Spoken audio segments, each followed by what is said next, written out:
Okay. We have another Arabia game on our hands with Dog Blockers versus LaRac here, second division. And first division obviously being the highest one. So this is the second highest division. LaRac have been winning more or less every game so far, so they'll have to be considered one of the favorites to win Division 2 this season. We have Lithuanian's pocket for nice gold. I'll take it. Solid stuff. Will want to contest the relics as the game moves on to really benefit from the +1 attack per relic up until 4 relics for Lithuanians. Strong scouts opening for Lithuanians since they start with +150 food. Very smooth transition through the ages because of that.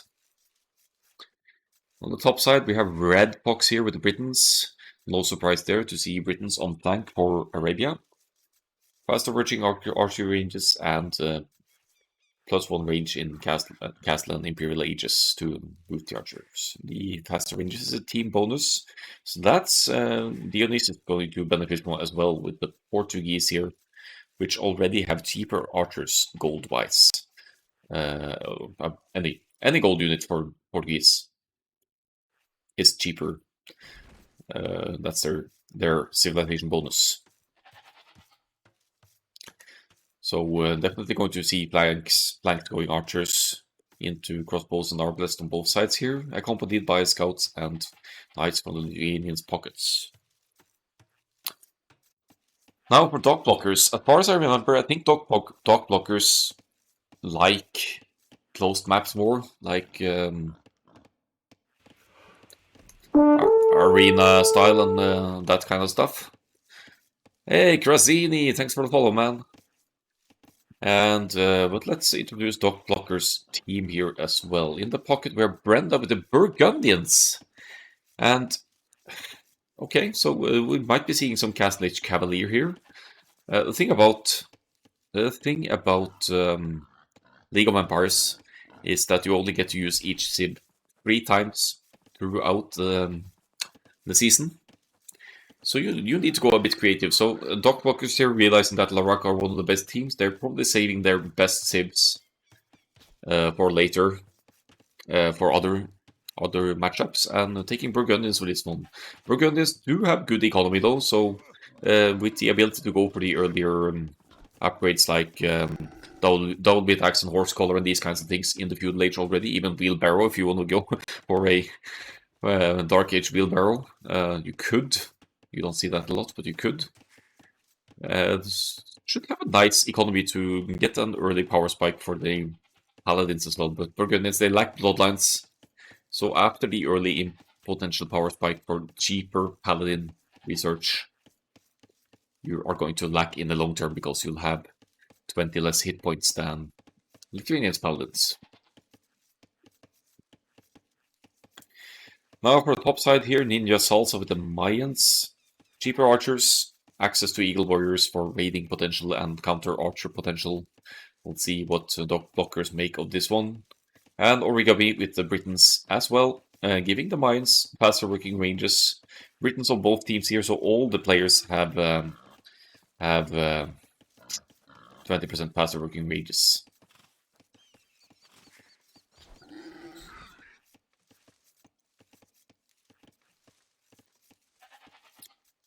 So let's see for the populations here. We can have a little look at the idle times here. Ninja Salsa has had a little bit with the Mayans here, but Mayans do start with an extra builder, so that shouldn't make too much of a difference here, although that's 25 seconds. That's one builder's worth of idle time.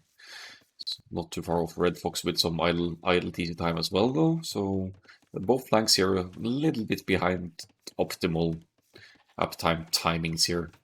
Loom going in for both Dionysus and the Lithuanians player here. And don't see a barracks or anything yet for Dionysus. So I'm not sure what's on the agenda. It could be Man at Arms if we see 2 more builders to gold. No, there's the feudal age. 21 pop straight archers then for Dionysus. 3 on gold now. Yeah.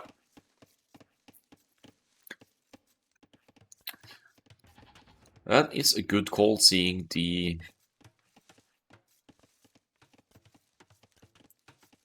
Other side here, yeah, straight archers for the Britons as well. I was thinking maybe Britons wanted to go rush or bend arms or something here, but straight archers certainly viable in team games, especially if both players are doing it. It's just no significant advantage for either player in that sense.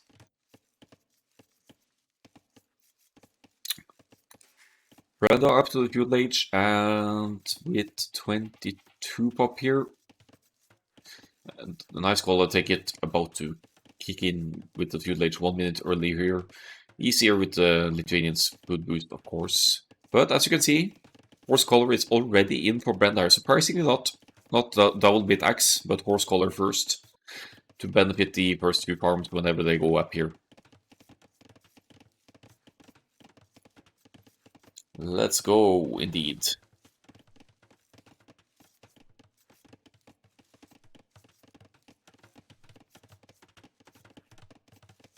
For some people, says Dionysus. Hey, no spoilers!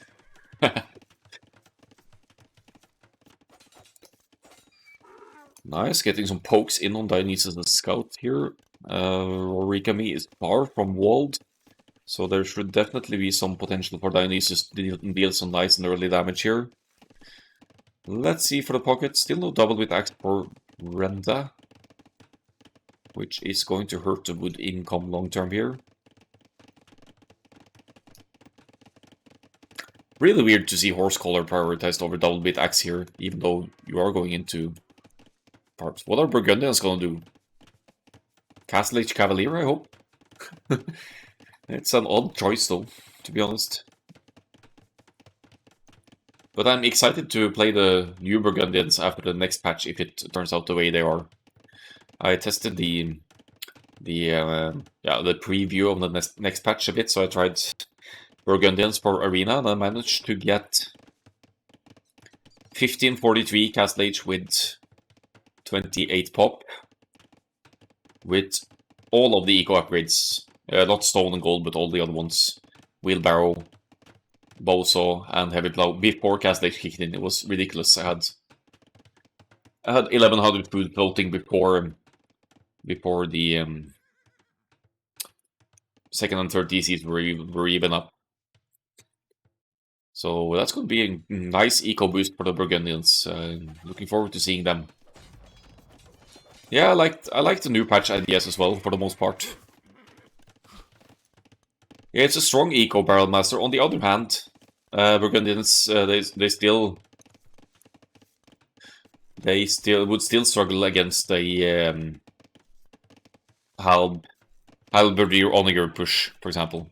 Yeah, nearly made 25 paladins within 25 minutes with new Burgundians. That's true. I've seen that video as well. I made 40 paladins in 30 minutes, I think. That was quite nice as well, but it was against the easy AI, so it doesn't count. But definitely some boom potential there. Alright, scouts out on the field. Brenda seems to be a bit behind in production there, unsurprisingly so, given that the Lithuanians start with the extra food and can go up sooner. It's going to be a full-on scouts fight here. No spearman in the making for Brenda. But yeah, Lithuanians falling behind in the HP situation. Maybe they're a good sling zib. They'd be an amazing sling zib. I'll have to fiddle around with that maybe.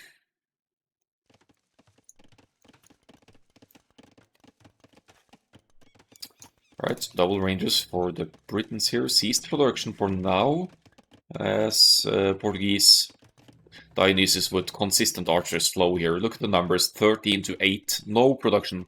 If there's a dot under here, that means there's production going on. Actually, Dionysus is halting production as well right now, but definitely has the numbers advantage here, 14 to 8.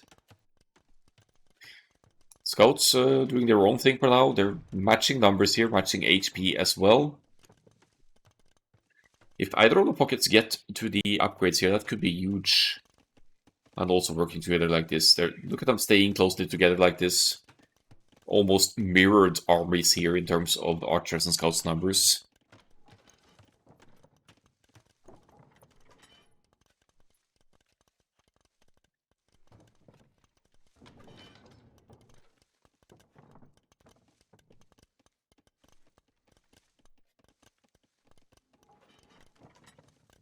taking the hill. That's nice as well to have that potential for hill bonus damage. Looks like the walls are in place for both the flanks and the pockets here for dog blockers.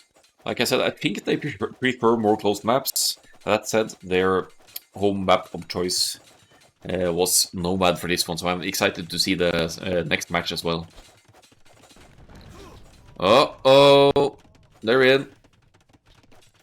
But Ninjas also did buy enough time to get the defensive tower up here, so that's something at least, salvaging the gold there. That means that the second and third DCs will be delayed, but as a flank you usually don't invest into those immediately anyway, so that's not that much of a setback for the flank. You obviously want to secure your main gold.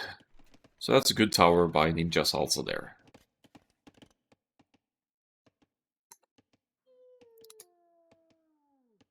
Dionysus again with the significant numbers advantage, but in the meantime here we have Brenda going to the cast stage and beating Lithuanians quite a bit to it. No sign of cast stage yet for nice gold, I'll take it.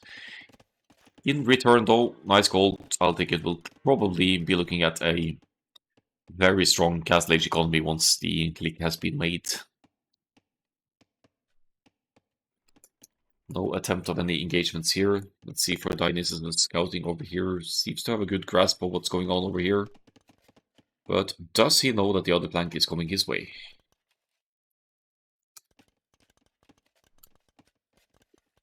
The walling of Dionysus is pretty decent though. The gold is not reachable. Barely even for the cast stage archers. Maybe Britons. Woodline's a different issue though. So there's definitely places to be hit here, but now Origami, of course, will need to pull back home to deal with the 22 Portuguese archers in their side. Cavalier for Brenda, getting Cavalier upgrade for one knight here. But there's knights production going on as well, so... Let's see, is it a trap? That's... Oh, it's going to be a good fight for Dionysus. It's going to be amazing, actually. We'll be taking out most of Origami's archers here. They have similar weight.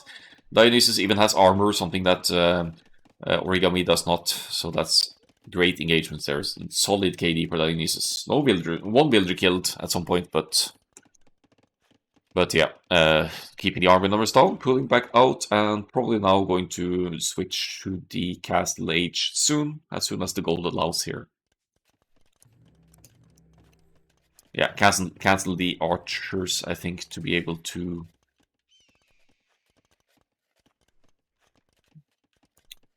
click the castle age soon, at least. Red Fox is up as well in the top side with the Britons here. And also outmatching the Mayans here in archers' numbers. So props to LaRac for the more consistent army production here. Let's see what Burgundian's Cavalier can do in this matchup though. They have +1/+1. They are Cavalier. They don't have Bloodlines, but since it's Cavalier in cast age, they have the hit points equivalent of a Bloodlines Knight. And being Cavalier, they actually get more attack as well, so they are better than Cast Age Knights overall once the upgrades are in.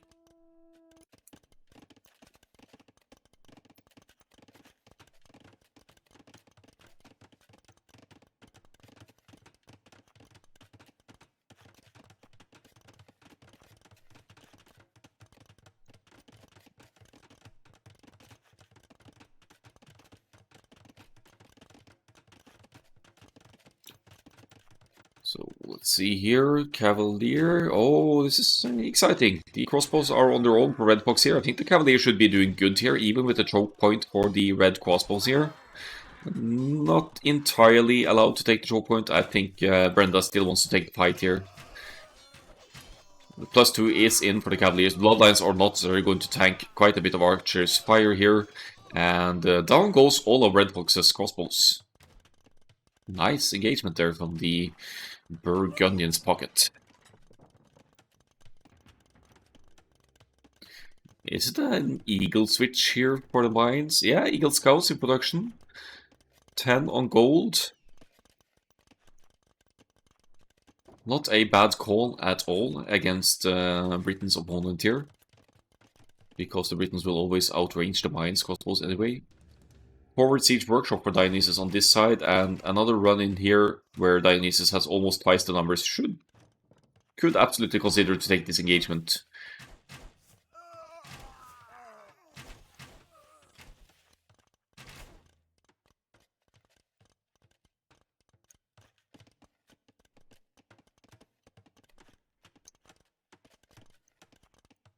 Alright, so it doesn't chase here. I think that's kind of a pity, actually, not chasing here. Maybe worried about the hill here. But given the sheer numbers here, I still think Dionysus would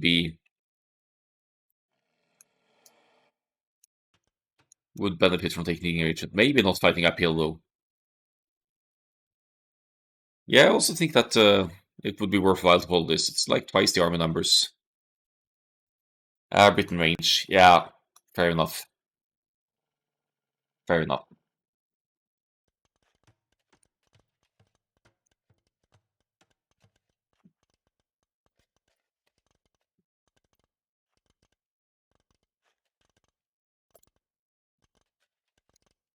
Or didn't realize you had the numbers advantage. Well, to be fair, Dionysus, you did kill off Origami's few late army, so that could be an indicator. But yeah, you never know. It's so much easier to see it when casting, obviously, and being able to select all the units. That extra range is doing work for the Britons, though. It's 5+2 range against 5+2 range. But Origami... is chasing here. And we see Dionysus bailed on the Siege Workshop as well. It's not easy to play Mangonels against Britons because the Britons' crossbows outrange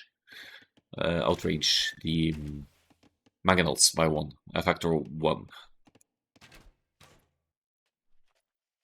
3 TCs mainly boom here for nice gold, I take it. Well, there are knights on the field as well, actually. There are 12 knights, but able to sustain both 3 TCs and knights production, which is nice. And enter the Burgundians Cavalier here to raid Dionysus' home base, and all of the crossbows now out on the field. So this is not looking pretty for the purple player here.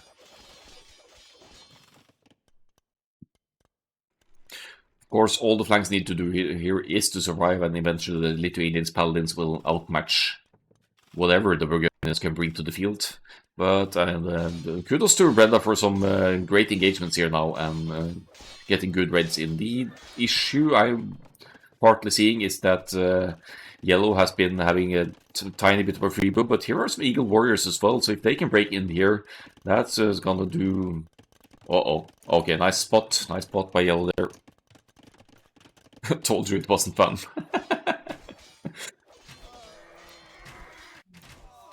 Fair call. Oh, look at this engagement as well. Dionysus with the hill, but there are not enough knights from Nice Gold, I'll take it here, to help out in this fight. Britain's crossbow will definitely win this engagement.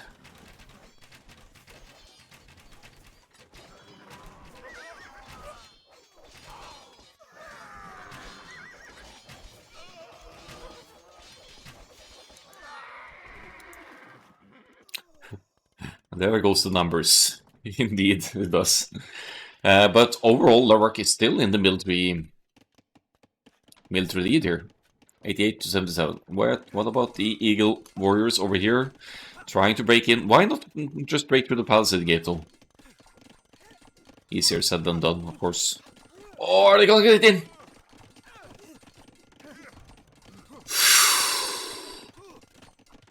Alright, nice save from Yellow there.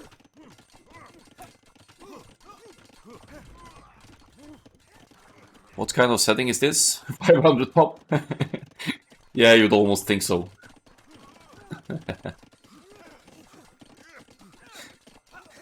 It's standard 200 pop.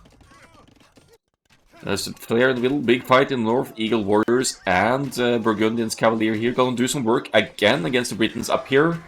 Britons all alone here with the crossbows. Trying for the choke point again, but Eagle Warriors, man, they're quite tanky. And it's only gonna get worse. Only gonna get worse as the game progresses. Yeah, it shows combined. Yeah. Eagles got in! Yeah, but the Knights are handling this nicely though. Nice Knights. Good save, nice goal, I'll take it. With 34 Knights in the pocket now. We have Red Fox going to Imp as well, but with very few crossbows to benefit from that now. So far in the game, Brenda has actually been untouched at home. The walls were up before Yellow Scouts could get in, so fairly decent from the Burgundians here with the appropriate eco upgrades behind this, of course. But then again, the clock is ticking. The dock blockers will need to do significant damage before Nice Goal, I'll take it, can get to Imperial Age and the Cavaliers and Paladins. Relics or not, let's see the relic situation actually, if there are any. One relic, so that's already a +1 attack for the Lithuanians Knights. Almost matching up with the Burgundians Cavalier. 2 relics for the Lithuanians, and you have the same attack as Burgundians Castle Age Cavalier.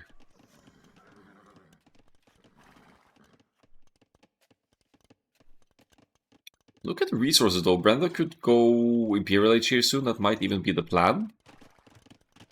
University Monastery, yeah. Definitely planning Imp here. Red Fox with the Britons has replenished some numbers here and tried for a defensive castle without... One villager castle there seemed a bit ambitious.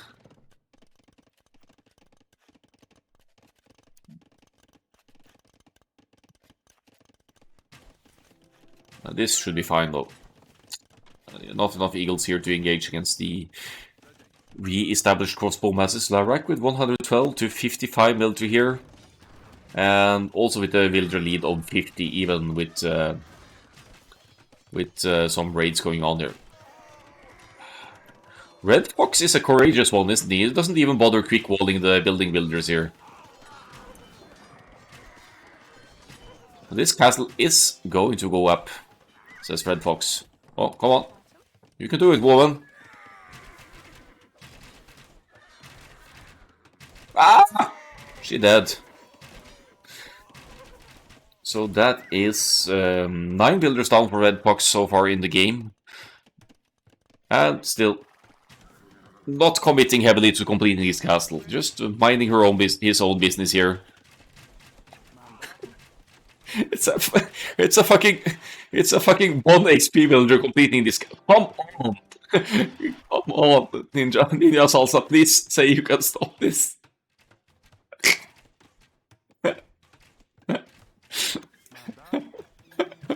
This is the hero of the game right here.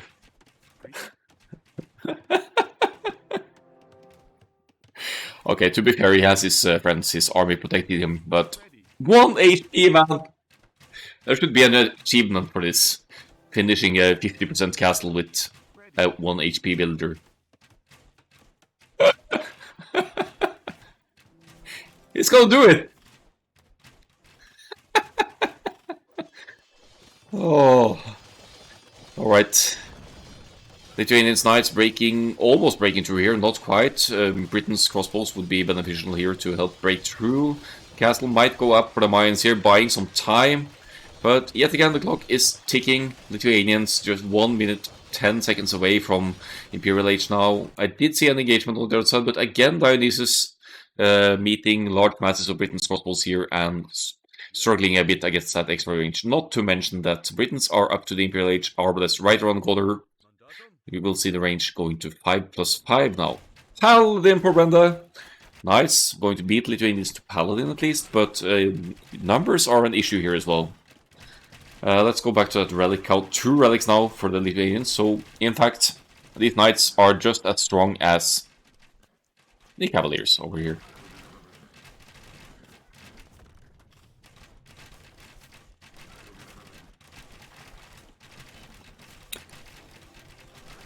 Nice. All players in Imp soon. Dionysus on the way up as well. But look at the army numbers again here. 50-something more military for LaRac here over dock blockers. Builder situation not that indifferent. Not too different there. More barracks going up for Ninjas also, so it's going to be full on Eagle Warriors from here. Elite Eagle Warrior probably going to be on the agenda in not too long.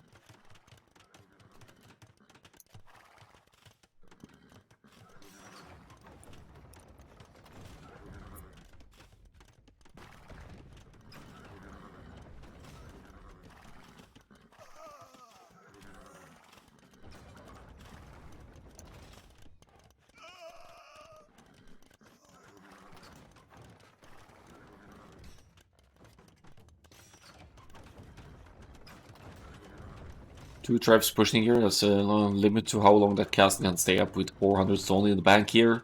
Paladin on the way to kick in. El Dorado for the Mayans here, for the Eagle Warriors. Before Elite, in fact. El Dorado is expensive as well, so maybe you want Elite Eagle Warrior first. Or just buy time here to keep this castle up and get to Elite Eagle Warrior. Against the Britain's cost post, but with Lithuanians. Now, 2 Relic still. Paladins here. I'm not sure how well the Elite Eagle transition will work here. LaRac are preparing for the long game for the trade here as well. They have walls going all the way up to the sides. They don't have markets yet, but they're definitely planning it given the walls. Castle goes down, and this should be the end of Mayans, sadly. It's just a significant chunk of soon-to-be Lithuanian Paladins here running into Green's economy at this TC. Look at this! It goes down so quickly, even without the full relic bonus. These aren't even Paladins yet, they're gonna be Paladins any moment. And as much as Origami has had some nice efforts with the Britons down south here, it's beginning to look very bad in the top side. Brenda not getting all that much value from the Burgundians Paladins anymore. Look at the stats. 14 plus 2, 14 plus 7. So that should mean 3 relics for the Lithuanians now. Another relic, and it's full on bonus for the Lithuanians here. Encapsulating Origami's Arbalesters here as well, which are way out of position. This should be the moment for Dionysus to shine, actually. The Grey Arbs are all the way over there. Now he could... I wouldn't say comfortably engaged, but could definitely go hit the Grey flank now. But just look at the numbers and the strength here. The GG is called, and LaRac takes the first point. First game here. Nice. Let's have a look at the stats here. GG, well played. Villager cut's pretty even overall here. I didn't even need to play. Hey, you kept one archer civilization busy, Dionysus. You did your part. Military size here, that's a ridiculous KD for Lithuanians here, 156 to 49. Red Fox certainly doing alright as well. Lithuanians are insane when you get to the extra relics and the paladin, for sure. Great eco as well. Uptimes, pretty smooth. 3 seconds away from a perfect Scouts build there, I believe. And finally the society score, showing some castles and villager numbers and stuff. Not too many villagers killed this game, more military focused, but GG indeed. Let's find the next one, which is a Nomad, I believe. Dock Blocker's home map is Nomad.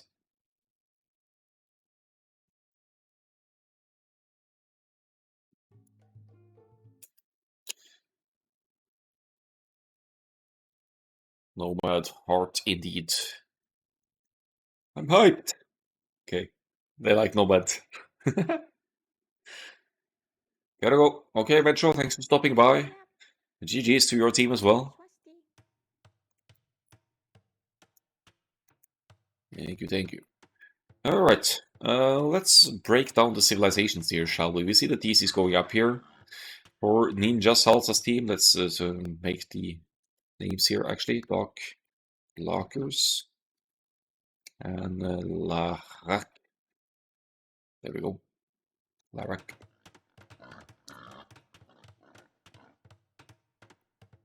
Origami with the Persians here, obvious pick for Nomad. With the Persians you could place the TC and the dock and still afford a house and a fishing ship right away.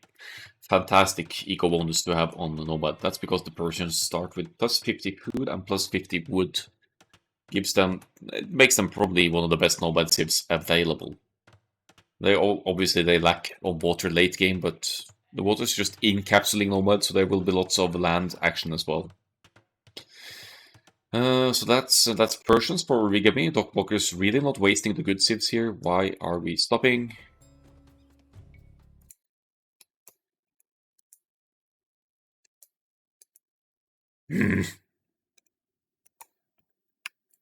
Okay. Gonna make a quick work of it here and restart the thingy.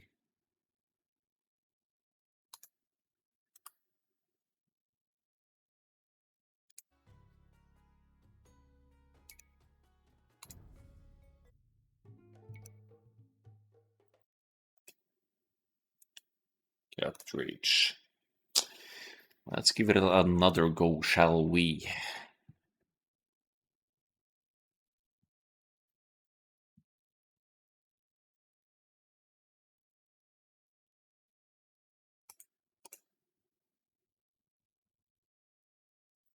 Right, score needs to be fixed here. LaRac is up 1-0, otherwise we're good to go here. Dock blockers. As I said, pretty tryhard civs here. Ninja Salsa with the Spanish. Spanish, they build buildings faster. So you get your starting TC up more quickly wherever Spanish are at this point. Okay, maybe didn't place the TC foundation yet. Anyway, Spanish build faster, great for castles, conquistadors and castles with Spanish, nice for nomad as well with mobility and raiding potential. And we have Malians for Brenda. Malians, same kind of bonus as the Persians. You get, because you save wood for each and every building, you get to drop the dock instantly. Well, any ship except Hans can do that on Nomad, but you get to drop the dock and make a fishing ship as soon as the dock is completed, which is huge on Nomad for the early game. Alright, let's see for the other team here. Light Corvo with the Koreans.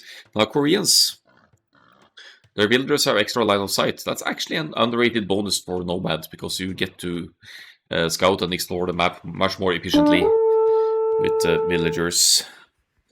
Farmman, thanks for the follow, sir. I appreciate it.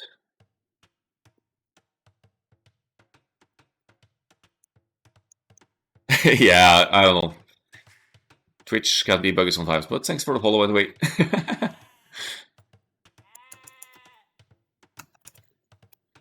Yeah, so extra line of sight for the Koreans villagers. That's always gonna come in handy for Nomad in terms of scouting the map more efficiently, as Light Corvo to some extent is actually doing here with this last villager.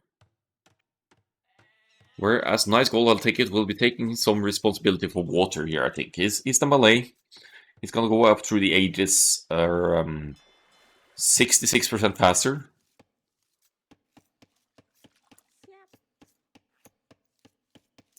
And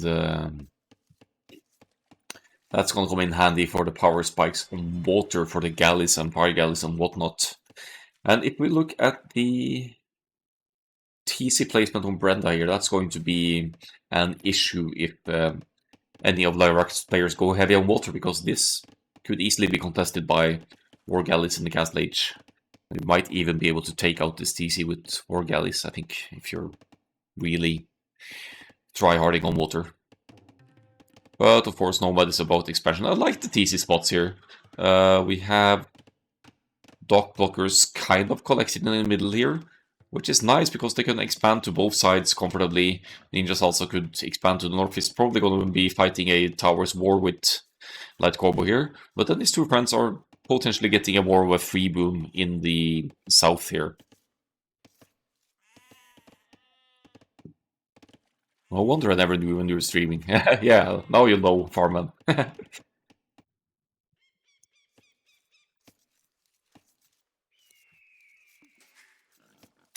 So that's the Malay, and finally it's a Saber with the Persians here.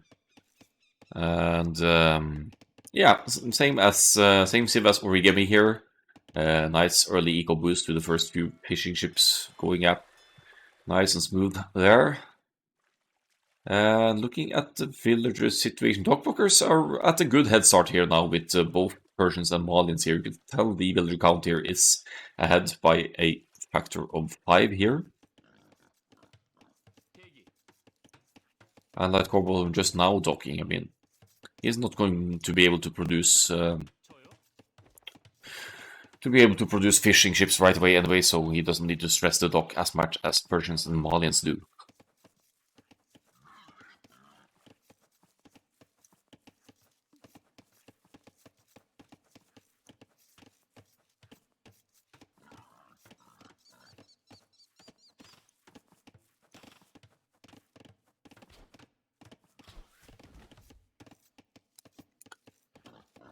So 18 villagers now for Origami. Nice start for dockblockers here, I have to say.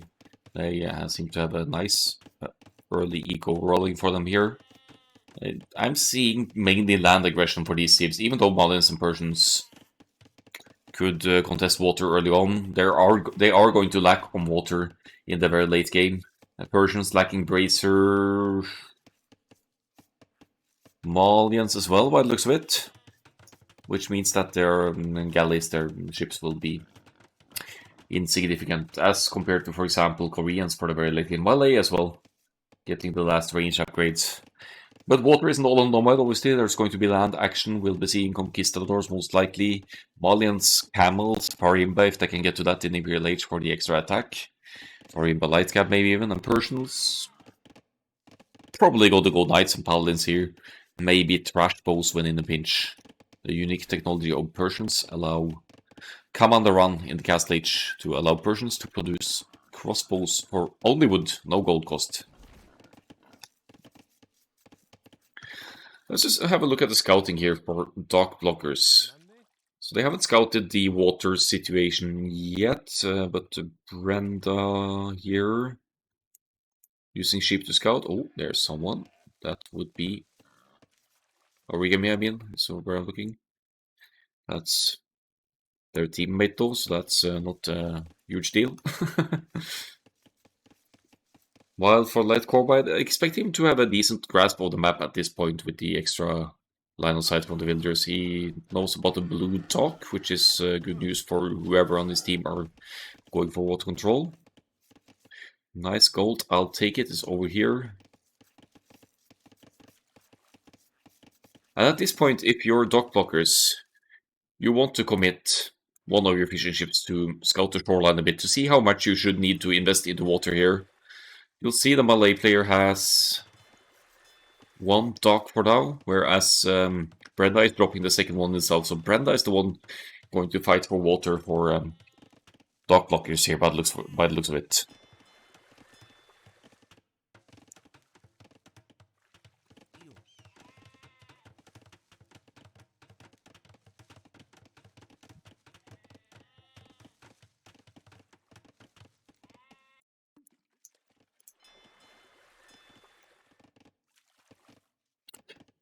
A peaceful game so far as Nomad can be in the early stages. No military whatsoever. We have dock blockers, 2 of the players in the feudal age now, and going for the galleys, okay.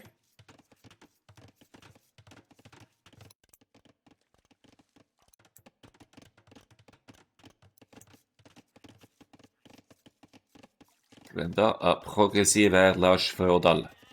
Wait, that's not French. That's something, or is it? Yeah, it's French.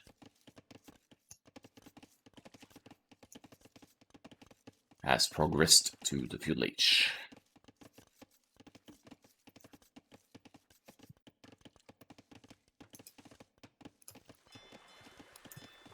Alright, so let's see for the scouting on water here for our grey friend. Knows about the Malay dock at least. And now looking for the fish to hit. Good reaction by Nice Gold. I'll take it here to pull away. Although Origami is here as well. Unfortunately not committing to naval army at this point.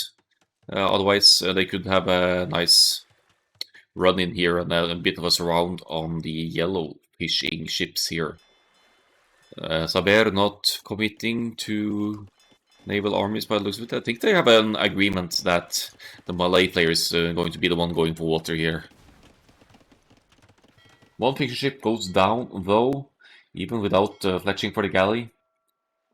And Brenda is on the hunt for fisherman's blood here.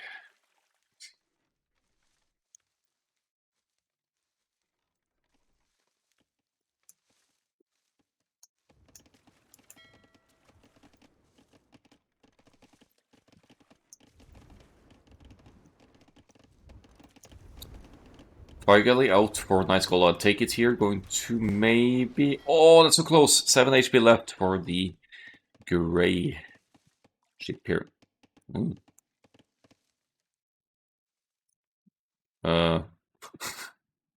Did that fire galley just sail right through the galley? Just AoE do things. Let's see the other side here. Just peaceful fish booming among the purple and blue friends over here. Light Corporal going to the Castle Age. And it's going to Stone. Is he going Guard Tower Rush or is he going for Castle Age and War Wagons? Probably going to be War Wagons here for the Koreans player. Good engagement from Grey and Orange here, but with 2 players now from Dock Blockers investing into water, that could be hurtful.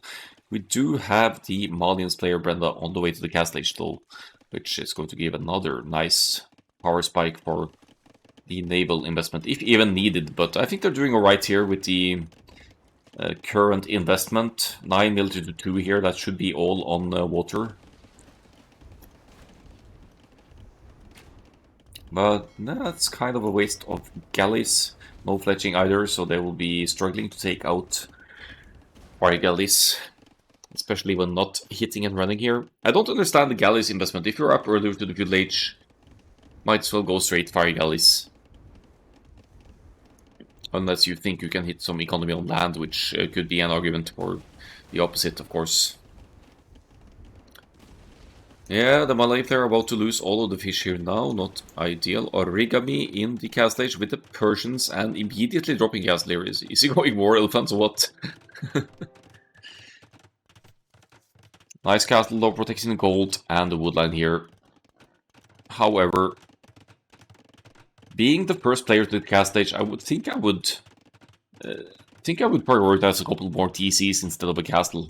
If you're not going for the unique unit, we might be seeing War Elephants here, but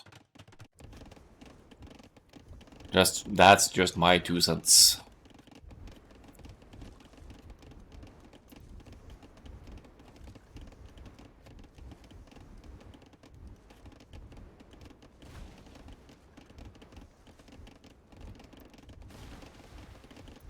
Oh shit, I need to update the title. We have a different teams playing here now. Forgot that.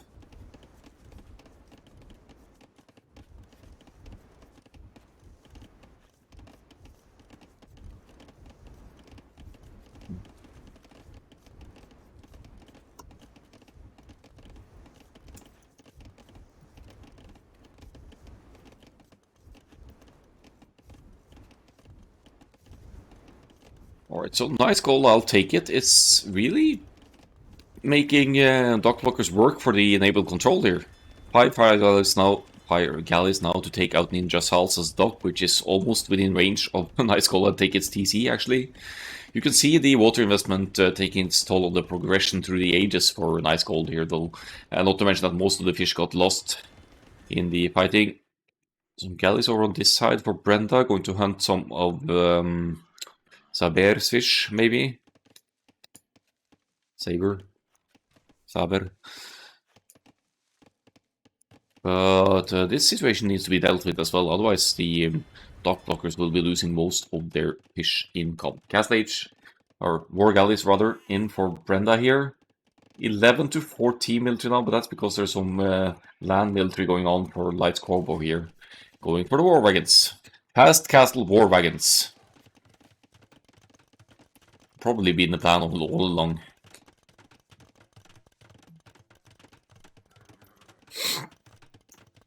So should be interesting to see War Wagons versus Conquistadors, to be honest. We have Spanish just about to reach the Castle Age here. And the clock is ticking for getting a defensive castle up here, but Ninja Salsa Just 100 stone shy of dropping a castle now.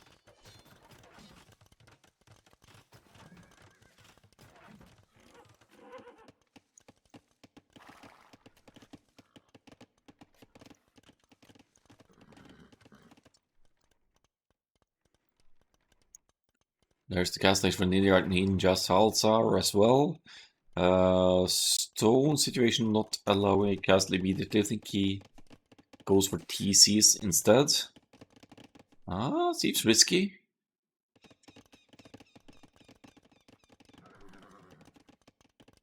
And now Light Corbo is going to contest the stone income here. Good reaction from Ninja Salsa though.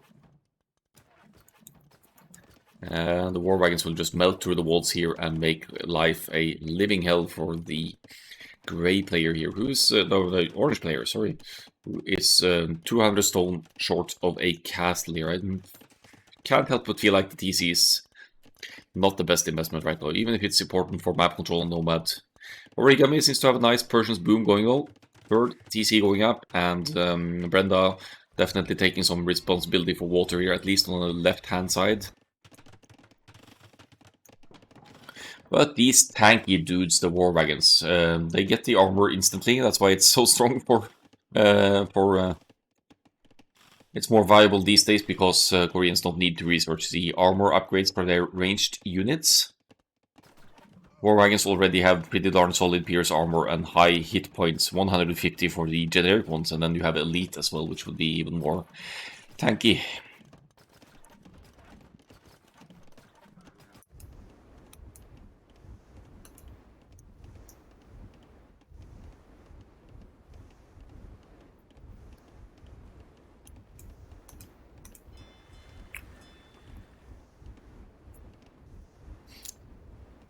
Seems like Origami doesn't worry too much about losing the docks here. 3 TCs, Persian, Town Centers, and docks work faster.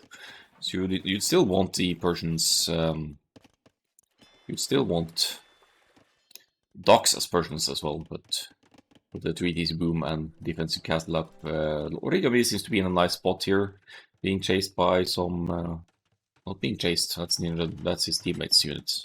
It's all similar colors. Looks like the camels were chasing. Oh! No! Patrol, come on! Okay, he sees it. Nice. Good spot, Origami. Going to deny... Well, that castle didn't even start, actually, so...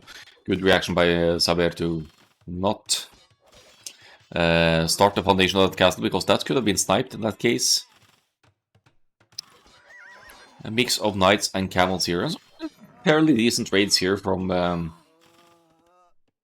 red player now, Origami, mainly booming here, but also with a couple of knights and camels on the field to get some useful raids down here. That was 8 villagers total killed, and I think that's all on land for Origami, because Origami hasn't been investing into water, anything significant.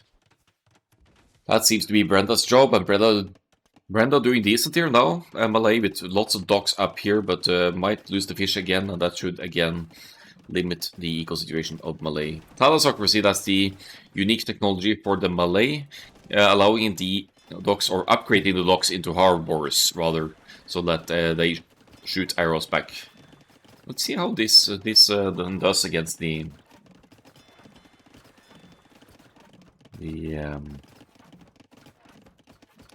war galleys here. It's in. Yeah, see, it takes quite a few shots to take down even one war galley here, but it's a nice like mini castles along the shore here, and does take out a few war galleys here after all. Alright, so back to Light Corbo. He has 16 war wagons by now, and he's really making life tough for Ninja Salsa here. Even castle the, what should we call it, the main stone of Ninja Salsa over here. And Ninja Salsa making knights now, actually, and I think that's probably, aside from elite skirmishers in mass, the best option he has against war wagons. Which should also allow Ninja Salsa to get some counter raids in on Light Corbo's eco. Light Corbo is with, I believe it's with 3 castles though. So let's see. Brenda with 29 eco KD, but that's mainly fishing ships, I think.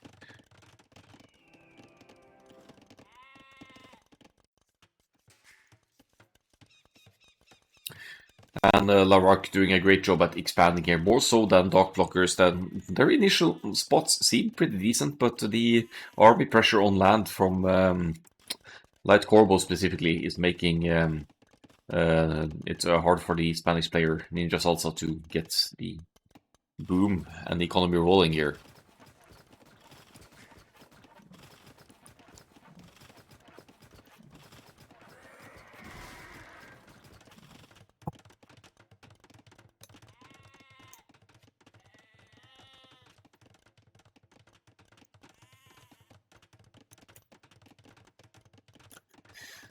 $35 war wagons, and these dudes are expensive. Light Corvo with 74 villagers as well, so a fairly decent eco behind this. Lost the fish, obviously, to the naval armies of the mighty Brenda, but aside from that, Light Corvo seems to be doing just fine here and constantly raiding with the war wagons, now almost reaching a mast, which could even take out town centers here.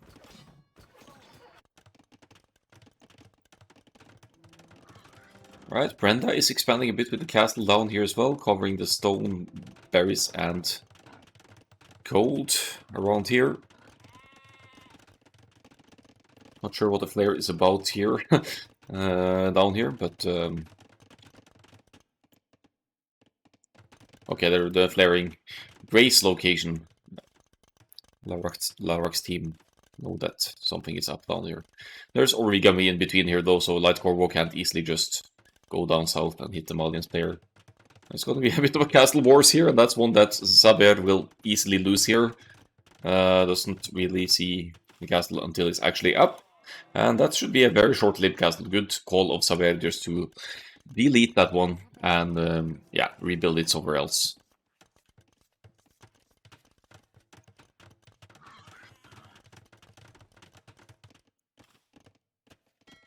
Transport ship?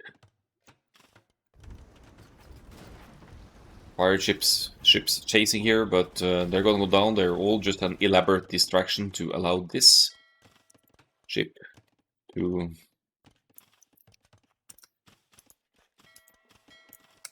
move around there. Can I control group transport? I can't. Okay, so what's the idea of the transport ship here? It's definitely harbor rush confirmed for the Malay here. And Light Corvo is still at it with war wagons up north here and more or less dominating his Spanish civilization opponent here.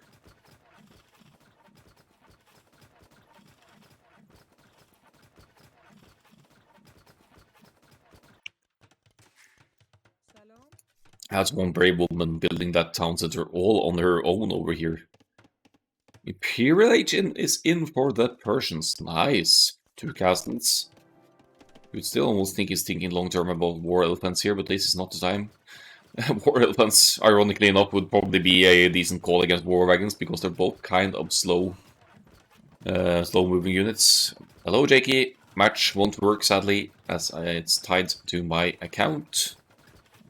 But most of the information should be here. It's League of Empires, and these are the teams' exclamation mark, rank, and the player's nickname to see where they're at. Light Corvo, I know, is in the 1600s usually, and then I'd say the other LaRac players are like 1400s, maybe 1300, 1500, something like that.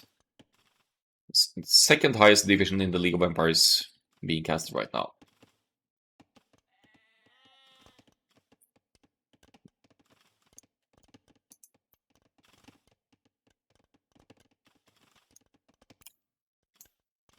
Is this lag, or why are they moving so slowly?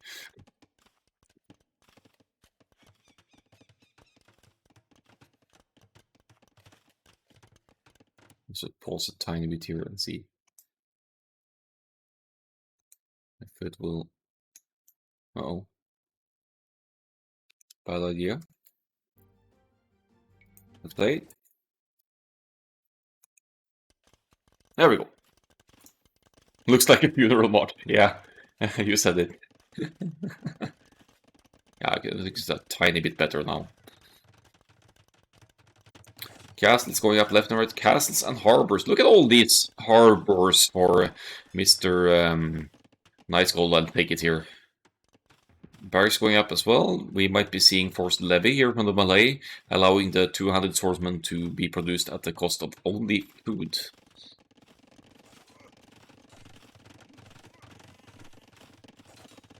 Take back what I said about dock blockers not expanding, by the way. Both Origami and Brenda are doing great jobs at keeping the expanding the map control over here. It's going to be hard to push on Nice Gold and take its side without trebuchets out here, though. So let's see how this plays out for them. Castles everywhere, like it is on Nomad. There's so much stone on Nomad and gold, so you'll see a lot of castles for map control and these kinds of potential Gebettos for Brenda here.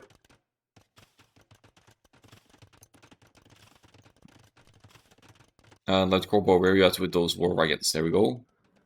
Malians, camels, heavy camels. Alright, Dionysus, thanks for stopping by. Good games indeed. When did the game start? Like 40 minutes in here, so they've been at it for a while. I'm casting from recorded games though, and this is the second match between these two teams.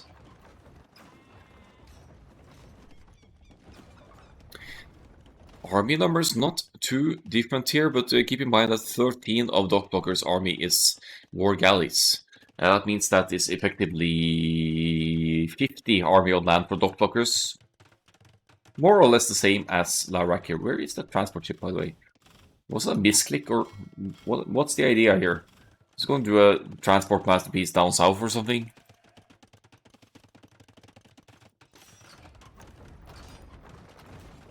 This is both slow and eventful at the same time. Persians, camels here, I was going to say no Farimba, but there are Persian heavy camels, not Malians ones. Castle might go down, and if the camel's getting close, they should be trading well against the war wagons here. Elite war wagons, no joke though, they have more armor, they have more attack.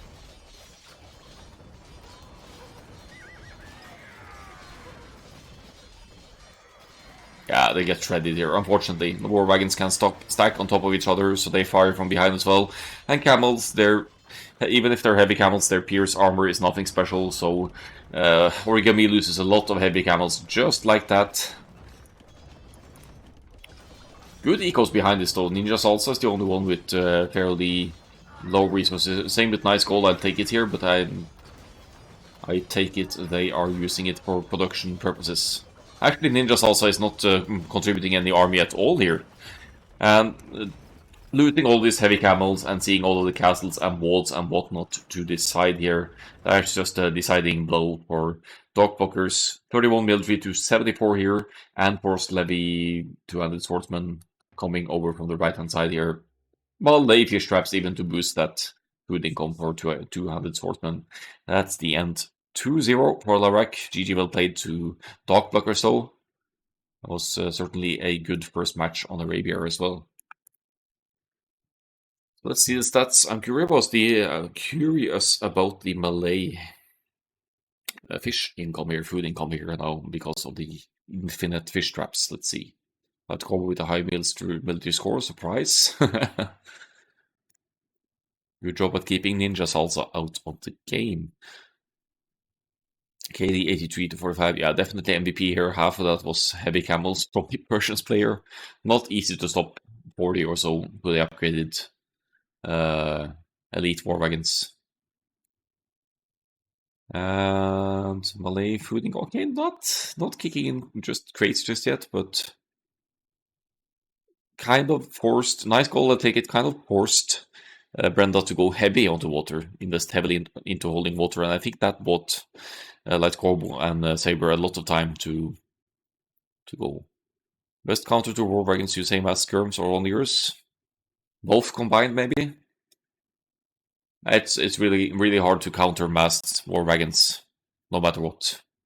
Halberd would be nice as well if you can somehow have an eco to spam them, enough of them to get close. Halb Onager maybe. Halb Siege Onager preferably.